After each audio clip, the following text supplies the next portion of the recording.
हाँ तो my dear student, मेरा नाम है संतोष और स्वागत है आप सभी का आपका अपना यूट्यूब चैनल मां शारदे टीचिंग सेंटर में।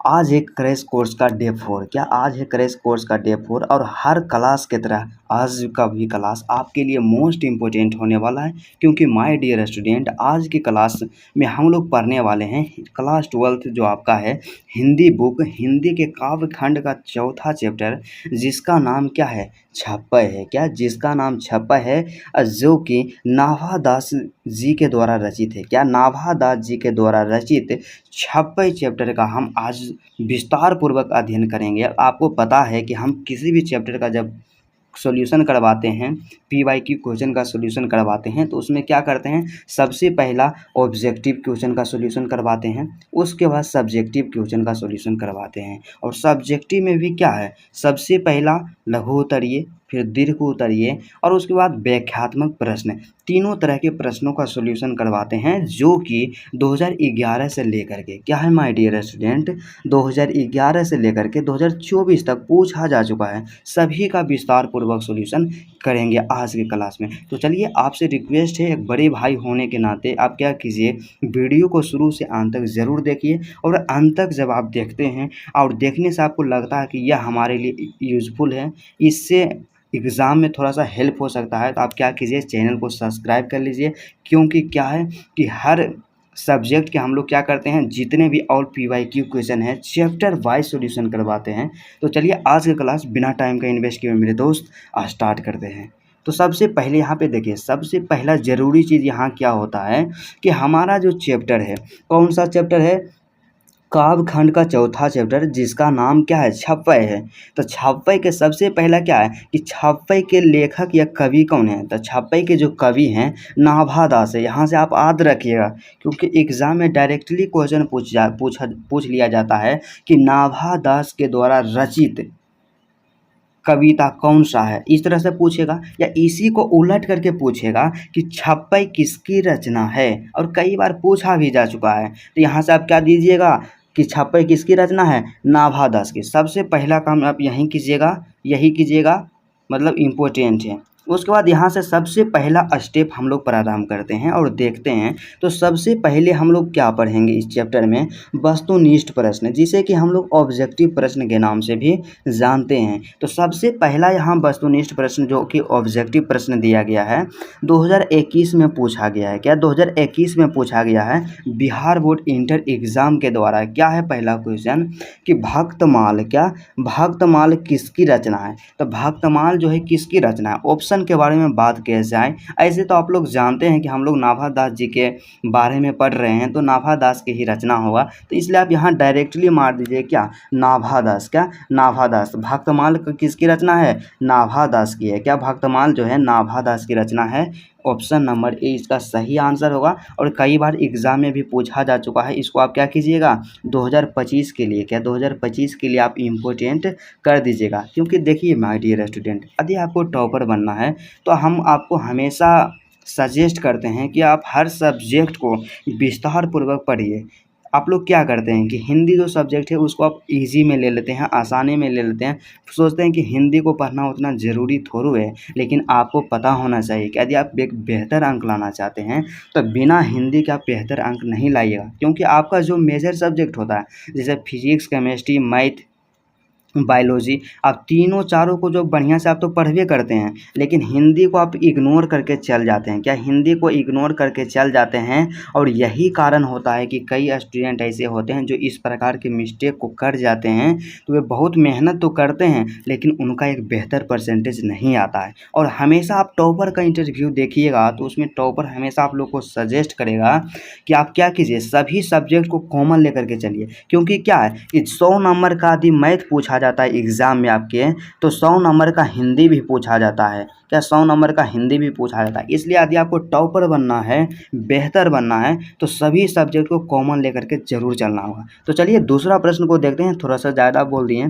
तो दूसरा प्रश्न जो है यहाँ पे 2021 में ही पूछा गया था। क्या पूछा गया था कि नाभा दास का काव्य रचना क्षेत्र था, मतलब नाभा दास मतलब जी किस क्षेत्र में रह करके काव्य रचना करते थे। तो ऑप्शन के बारे में बात किया जाए तो ऑप्शन ए जो कहता है हरिद्वार में, ऑप्शन बी काशी में, ऑप्शन सी वृंदावन में, ऑप्शन डी मथुरा में। तो इसका जो करेक्ट आंसर होगा, मतलब कि सही आंसर होगा कि नाभादास का जो काव्य रचना क्षेत्र है ऑप्शन नंबर सी वृंदावन। क्या option number C Vrindavan 100% correct है, क्योंकि वृंदावन में रहकर ही नाभादास जी काव्य का रचना करते थे।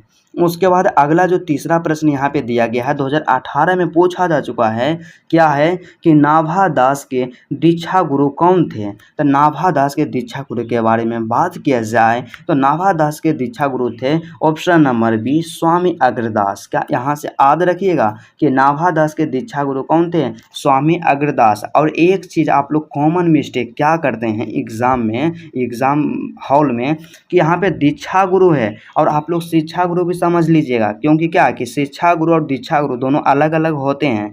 तो दीक्षा गुरु के बारे में यहाँ बात किया गया है, तो दीक्षा गुरु कौन थे, स्वामी अग्रदास थे। क्या स्वामी अग्रदास थे दीक्षा गुरु, ठीक है। उसके बाद अगला जो चौथा प्रश्न है 2016 में पूछा जा चुका है, क्या है कि छप्पई के कवि हैं। देखिए आपसे पूछने दिया, आपको हम शुरू में बताएं कि छप्पई के कवि कौन है या छप्पई की रचना किसके द्वारा की गई है, मतलब दोनों एक ही है। तो छप्पई के लेखक या छप्पई के कवि कौन है, नाभादास हैं। क्या नाभादास हैं, काफ़ी मोस्ट पॉपुलर प्रश्न है।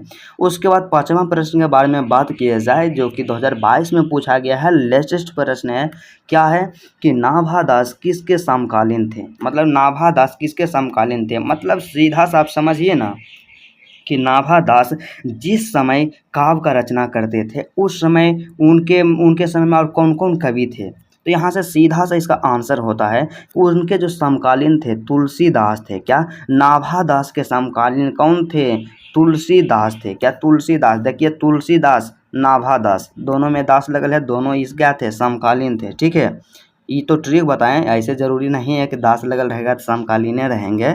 उसके बाद अगला जो प्रश्न है 2023 में पूछा गया है, बिल्कुल अपडेटेड प्रश्न है, क्या है कि नाभादास किस प्रकार के भक्त कवि थे। तो ऑप्शन के बारे में बात किया जाए, पहला जो ऑप्शन है सगुणोपासक राम भक्त कवि, सगुणोपासक कृष्ण भक्त कवि, निर्गुणोपासक प्रेम मार्गी कवि, निर्गुणोपासक ज्ञान मार्गी कवि। तो इसका जो करेक्ट आंसर होगा माय डियर स्टूडेंट कि नाभादास जो थे सगुणोपासक राम भक्त कवि थे। क्या सगुणोपासक राम भक्त कवि, so option number is the correct answer. उसके बाद अगला जो सबसे लास्ट प्रश्न है ऑब्जेक्टिव में, जो कि 2024 एग्जाम में पूछा जा चुका है बिहार बोर्ड इंटर के द्वारा, क्या है कि छप्पई क्या है। छप्पई जो है क्या है, छप्पई क्या है, छप्पई एक अलंकार है या रस है या छंद है या संधि है। आप लोग बताइए कि छप्पई क्या है, 2024 में पूछा गया। तो छप्पई जो है ना एक प्रकार का छंद है। क्या छप्पई जो है एक छंद है, ऑप्शन नंबर सी इसका सही आंसर होगा। तो चलिए हम लोग जितने भी इस चैप्टर का ऑब्जेक्टिव प्रश्न था, मतलब ऑल PYQ क्वेश्चंस छप्पई चैप्टर का, जो कि 2011 से लेकर के 24 तक पूछा गया था, सभी का हम लोग विस्तार पूर्वक अध्ययन किए हैं। और यदि 2025 में इस चैप्टर से क्वेश्चन पूछा गया तो इसके अलावा कोई और नहीं पूछा जाएगा। उसके बाद अगला जो हम लोग यहाँ पे देखेंगे, कौन सा प्रश्न देखेंगे, लघु उत्तरीय प्रश्न देखेंगे। क्या सब्जेक्टिव में क्या देखेंगे, सबसे पहले लघु उत्तरीय प्रश्न। तो लघु उत्तरीय प्रश्न के बारे में बात किया जाए तो सबसे पहला प्रश्न है जो कि 2011 क्या 2011 और 2010 दोनों में पूछा जा चुका है। क्या है प्रश्न, मोस्ट पॉपुलर प्रश्न है और 2025 के लिए इम्पोर्टेंट कर दीजिएगा।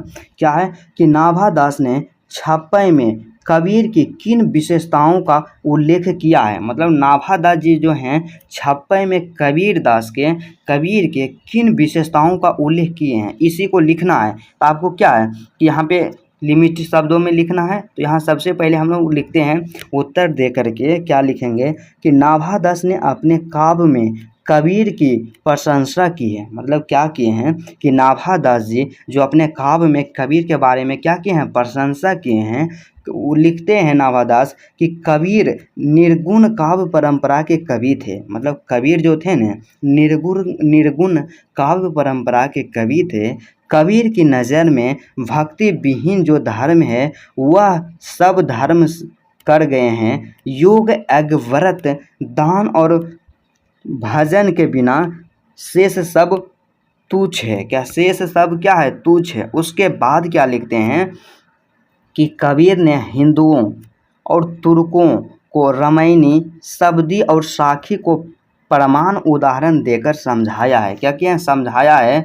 उसके बाद थोड़ा सा पैराग्राफ को चेंज कर देना है चाहे ताकि आपका जो आंसर रहे एक्सट्रैक्टिव देखने में लगे। तो यहाँ से लिखना है माय डियर स्टूडेंट कि कबीर ने किसी धर्म के साथ पक्षपात नहीं किया, मतलब कभी किसी धर्म के साथ पक्षपात नहीं किए, सबके हित की बात की है।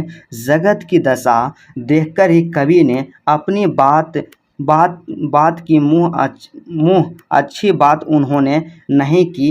कवि ने शुद्ध अंतःकरण से की गई भक्ति को ही श्रेष्ठ माना। मतलब कवि के अनुसार क्या है कि जो शुद्ध अंतःकरण से की गई भक्ति है वही सर्वश्रेष्ठ है। बस उसमें आपको इतना लिख देना है। क्या इतना लिख देना है? 2 में से 2 अंक जरूर आएगा। उसके बाद दूसरा प्रश्न के बारे में बात किया जाए जो कि काफ़ी आसान प्रश्न है, 2024 में ही पूछा जा चुका है। क्या 2024 में ही पूछा जा चुका है?